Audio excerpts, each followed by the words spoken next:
नमस्कार, मैं हूं पवन त्यागी। मध्य प्रदेश में जैसे ही भारतीय जनता पार्टी की तरफ से मोहन यादव को मुख्यमंत्री बनाया गया, मीडिया में शिवराज सिंह चौहान को लेकर एक मुद्दा बना लिया गया कि साहब इतने सीनियर थे, उनको क्यों नहीं बनाया, क्यों नहीं रिपीट किया, और एक ऐसा माहौल बनाने की कोशिश की गई जैसे कि शिवराज सिंह चौहान का बड़ा अपमान भारतीय जनता पार्टी ने कर दिया। उनके चेहरे पर चुनाव नहीं लड़ा गया था, लेकिन मीडिया ने कांग्रेस के कहने पर ऐसा कुछ करने की कोशिश की जिससे कि वो ये दिखा सके कि मध्य प्रदेश में जो ओबीसी वर्ग का चेहरा कहा जा रहा था उसके साथ अन्याय हो गया। असल में एजेंडा बनाने की इनकी आदत है, लेकिन वो एजेंडा अब मोदी इनका सफल नहीं होने देंगे।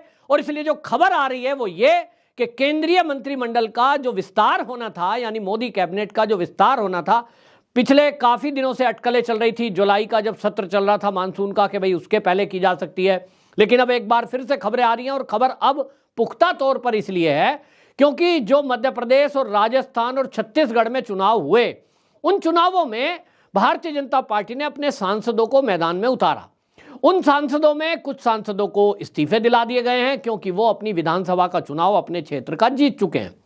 अब जब वो जीत गए और वहां उनको मंत्रिमंडल में ले लिया गया है या ले लिया जाएगा, कुछ जगह अभी बनना बाकी है, लेकिन यह तय है कि उनको कोई ना कोई जिम्मेदारी राज्य में दी जाएगी। बड़ा सोच समझकर उनको राज्य की जिम्मेदारी दी गई थी। अब जो लोग चुनाव नहीं जीते हैं वो सांसद हैं और वो अपना संसद सदस्य के रूप में कार्यकाल पूरा करेंगे। अगली बार टिकट मिलेगा कि नहीं वो पार्टी तय करेगी। मेरा आकलन ऐसा है कि उनको टिकट शायद नहीं मिले, लेकिन जिन्होंने राज्य में अच्छा परफॉर्म किया है वो तो जिम्मेदारी पा ही चुके हैं। जैसे आपने देखा मध्य प्रदेश से नरेंद्र सिंह तोमर केंद्र में मंत्री थे, उनको जिम्मेदारी दे दी गई है, चुनाव लड़वाया गया, मेहनत भी की, तो इसलिए विधानसभा का स्पीकर बना दिया। दिया कुमारी को राजस्थान में आपने देखा डिप्टी सीएम बना दिया गया।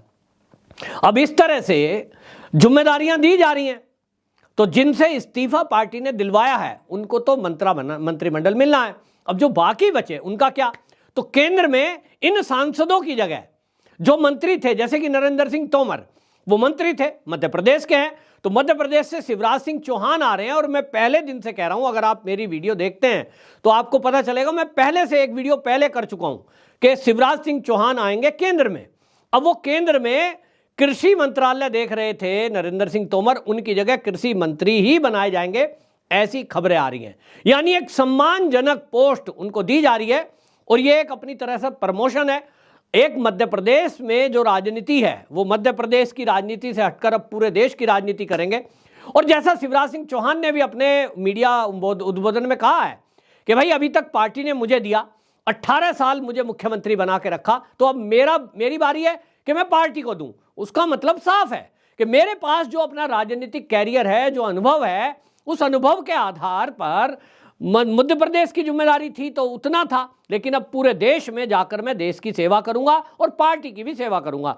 यानी कृषि मंत्री हैं तो पूरे देश के किसानों की समस्याओं का समाधान करना, मिलना जुलना, और जिस तरह से कनेक्टिविटी उन्होंने मध्य प्रदेश में महिलाओं से बनाई, यानी मध्य प्रदेश की महिलाएं, लड़कियां उनको मामा कहने लगी, अब ये रिश्ता वो पूरे देश में बनाएंगे।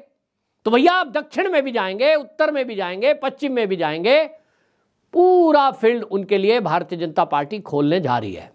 ये एक बड़ा मौका है और 2024 का चुनाव सामने है। परफॉर्म करने के लिए भी आपके पास बड़ा एक क्षेत्र है। जिन लोगों की परफॉर्मेंस अच्छी रही है उन सभी को केंद्र में मंत्रिमंडल में शामिल किया जाएगा। मेरे पास जो सूत्रों के हवाले से खबर आई है उसमें, जैसा मैंने कहा, शिवराज सिंह चौहान कृषि मंत्रालय, लेकिन उसके अलावा महाराष्ट्र से खबर आ रही है और वो ये कि एकनाथ शिंदे गुट के जो शिवसेना है उनके 2 सांसदों को केंद्र में जगह मिल सकती है। इसमें मुंबई दक्षिण से हैं जो है राहुल शेवाले, उनको जगह मिल सकती है। दूसरा जो है प्रताप राव जाधव, इनको मंत्रिमंडल में जगह दी जा सकती है। इसी तरह एनसीपी से प्रफुल्ल पटेल, ये एनसीपी के कोटे से आ सकते हैं, पूर्व में उड्डयन मंत्री रहे हैं। इसी तरह चिराग पासवान बिहार से, उनके बारे में पहले से ही कहा जा रहा था और बेहतरीन तरीके से संसद में अपनी बात भी रखते हैं। बिहार में भी जमीन पर उतरकर जिस तरह से वो काम कर रहे हैं, युवाओं के अंदर अच्छी खासी लोकप्रियता उनकी है और मैं उनके अंदर भविष्य का बिहार का मुख्यमंत्री देखता हूं। आज की डेट में भले ही वो समीकरण ना बन रहा हो, जातिगत समीकरण, क्योंकि बिहार में बहुत मामला गड़बड़ है और अभी इन्होंने जातिगत गणना करके उस सारे को मतलब एक तरह से जातियों में हिंदू को बांटने का भरसक प्रयास किया है। लेकिन आप देखेंगे कि 2024 का जो चुनाव आएगा वो अभी माहौल बनने दीजिए, वो माहौल ऐसा हो जाएगा कि इनका मुद्दा इन्हीं पर भारी पड़ेगा और जनता पूछेगी। और आपको एक और बात बता दूं, जिस तरह से मध्य प्रदेश के सीएम को Z+ सुरक्षा दी गई है, इसके बहुत बड़ा अर्थ है। इसका अर्थ आप समझ रहे हैं कि लालू प्रसाद यादव हो चाहे अखिलेश यादव हो, एक भारतीय जनता पार्टी में बड़ा यादव चेहरा बनाकर प्रोजेक्ट किया जाएगा। और जिस तरह से धुआंधार तरीके से वो काम करेंगे अगले 25 साल के लिए, एक बहुत बड़ा चेहरा ओबीसी, वो मोहन यादव बनने जा रहे हैं। पार्टी ने उनके बारे में विचार किया है और इसीलिए आप देखेंगे कि जिन नेताओं को Z+ सुरक्षा दी गई है उसके पीछे का कारण क्या है, बहुत सोच करके उनको जिम्मेदारी दी गई है। और वो यादवों के बीच जाएंगे और पूछेंगे यादवों से कि आप बताओ, आपने यादव के नाम पर इनको सीएम बनाया, इनके बेटों को सीएम बनाया, आपको क्या मिला। जब ये क्वेश्चन पूछा जाएगा, उनसे यह भी पूछा जाएगा कि आप कृष्ण के वंशज कहलाते हैं। अभी हाल ही में लालू जी के बेटे कह रहे थे कि यादव को बनाया है, अच्छा है, कृष्ण जी के हम तो वंशज हैं, हमारा कोई सम्मान कर रहा है तो अच्छी बात है। लेकिन यह सवाल पूछा जाएगा कि आप कृष्ण जी के वंशज हैं, लेकिन आप जब उत्तर प्रदेश में अखिलेश की सरकार होती है तब वहां कृष्ण जन्मभूमि की मुक्ति के लिए आपकी सरकारों ने क्या प्रयास किए। जब से योगी सरकार आई है तब से तो काम हो रहा है। अब इसी तरह आपको बता दें, खजुराहो से एक खबर है मध्य प्रदेश से, जो अभी देख रहे थे कि एक पहली बार ब्राह्मण चेहरे को 35 साल बाद राजस्थान का मुख्यमंत्री बनाया गया है। पूरे ब्राह्मण समाज में इस बात को लेकर के खुशी हुई कि चलिए भारतीय जनता पार्टी ने देर सवेर ही सही एक सम्मानजनक एक स्थिति दी है। हालांकि आपको बता दें कि डिप्टी सीएम पहले से ही उत्तर प्रदेश में दिनेश शर्मा को बनाया गया था, बहुत अच्छा परफॉर्म नहीं कर पाए, लेकिन ज़्यादा पढ़े लिखे हैं, सीधे सरल हैं। अब खबर यह आ रही है कि उनको केंद्र में मंत्रालय में लिया जाएगा। और दूसरी तरफ मध्य प्रदेश से एक तेज तर्रार चेहरा आपको दिखाई देगा केंद्रीय मंत्रिमंडल में, जिनका नाम है विष्णु दत्त शर्मा। खजुराहो से सांसद हैं और जिस तरह अभी उन्होंने चुनाव में काम किया है उसको लेकर मोदी जी, ये कहा जा रहा है, उनके काम से काफ़ी खुश हैं। जो जिम्मेदारी दी गई उन्होंने ठीक से निभाई है और अपने समाज को साथ लेकर चलते हैं, पीछे से फॉलोइंग भी है। ऐसा नहीं है कि भाई नाम है, अब जैसे दिनेश शर्मा है, बने भी, लेकिन क्या बने, डिप्टी सीएम बना करके कोई कमाल नहीं कर पाए, ना समाज में ना तो प्रदेश में। तो उस लाइन का व्यक्ति नहीं है, जो राजनीति का व्यक्ति ही नहीं है। और वो संघ की पसंद के कारण, सीधे सज्जन सरलता के कारण उनको बना दिया गया कि भाई चलिए उच्च शिक्षा देख लेंगे, कर पाएंगे। और वो करते हैं, लेकिन जैसा हमारे अधिकारियों को आदत पड़ी हुई है, वहाँ फटकार भी चाहिए, वहाँ तेज तर्रार व्यक्ति चाहिए, कई तरह की चीज़ें होती हैं। राजनीति में आदत पड़ चुकी है। आप देखिए, जब तक पुलिस को, प्रशासन वालों को निगरानी ठीक से नहीं रखी जाए, आप डांट फटकार नहीं करिए, डरता नहीं है। मायावती जी का शासन देखिए, लोग कांपते थे, पता नहीं बहन जी का कब सस्पेंशन का ऑर्डर आ जाए।